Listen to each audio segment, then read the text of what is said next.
Up for 18 after 9 on this Wednesday morning. Now, Cambridge Food Jozini in KwaZulu-Natal is giving almost 25,000 rands worth of essential goods to Siyaphambili Qondile Home-Based Care. This is part of an order for contravening the Competition Act. Now, the Competition Tribunal found the company increased the price of white maize meal during the national state of disaster. The Commission has referred and settled 30 COVID-19 related cases so far. Let's talk more about this now with Tembinkosi Bonakele. He's from the Competition Commission. Tembinkosi, a very good morning to you. And more, yes, you seem to be catching up with the naughty guys and girls, I suppose, who have tried to take advantage of where we are as a country at the moment. Just tell us what led to this order against Cambridge Foods.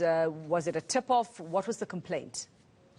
Well, good morning, and thank you very much for inviting me. This is a part of a number of cases that we've been pursuing. You know, remember there was a panic buying and an upsurge in prices during the lockdown.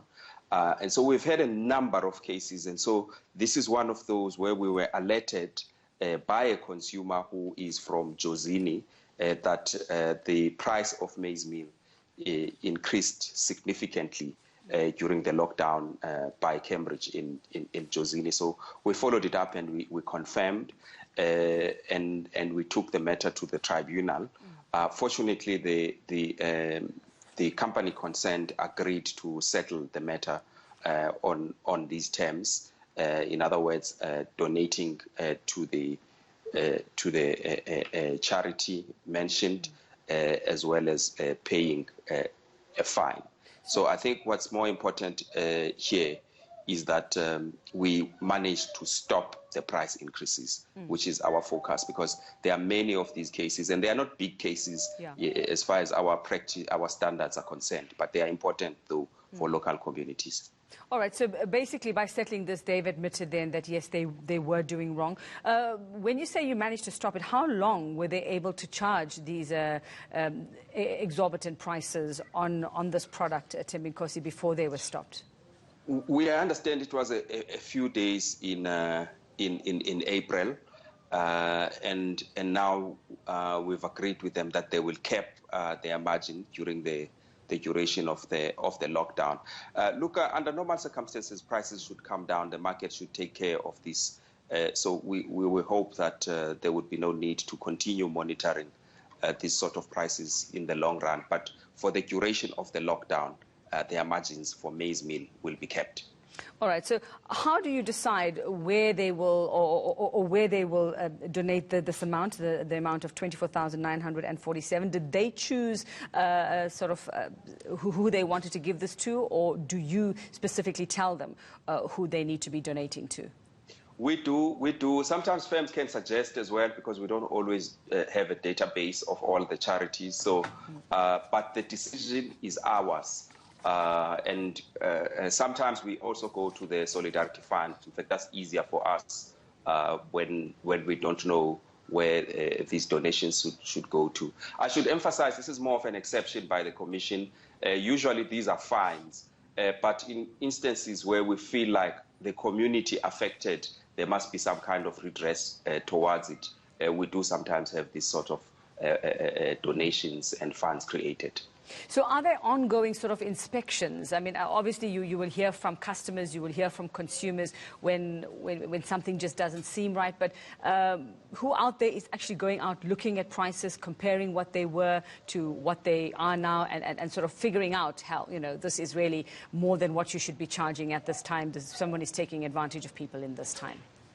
Well, we're doing different things. We try to look at big things, and also things that really make a difference in communities. So we have our food pricing monitoring team. We monitor prices on a month-to-month basis, on a week-to-week basis, actually, so we can see the kind of macro trends, but we also sometimes get tip-off from consumers themselves. People do screen grabs and send them to us via WhatsApp, via all sorts of other social media platforms.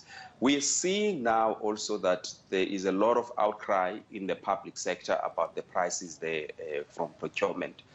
So that also is something that sometimes triggers our focus. So we've asked for information, for example, on prices of things like masks and other PPE sold to the public sector. And that's how we work. We look at big things that really make a difference. All right. Well, just looking at your statement here, 30 COVID-19 related cases, and that's a lot of money that you've managed to recoup and donate to the Solidarity Fund. Tembinkosi, you speak of masks. We know Dischem was one of them. Now we're hearing about Cambridge Food. Just give us some idea of where else, where we might not have expected that people are taking advantage of consumers in these hard times. Well, the challenging one right now, as you might know, is public procurement, where people are making margins. I think the president, in his letter to the nation, mentioned 900% as a margin that some people make in selling PPE to the state. Usually, the state should be able to protect itself through procurement laws and regulations, but it seems here that there has been a complete breakdown of some of these procurement processes leading to this sort of abuse. So I would say the public sector seems now to be coming up as a very big challenge, where there seems to have been no competition at all for the supply of these goods. All right, very quickly before I let you go, Tembinkosi, if somebody wants to report something to you, something seems suspect, where do they go? How do they get this information to you? We're very easy to reach on the website. I would think this is the best way to reach us. But some people have used WhatsApp as well as a Facebook platform. So we pick up complaints everywhere. And of course, there is also a telephone line people could use. All right, thanks very much for that, Tembinkosi Bonakele from the Competition Commission, continuing to track down those who try to take advantage of people in this time.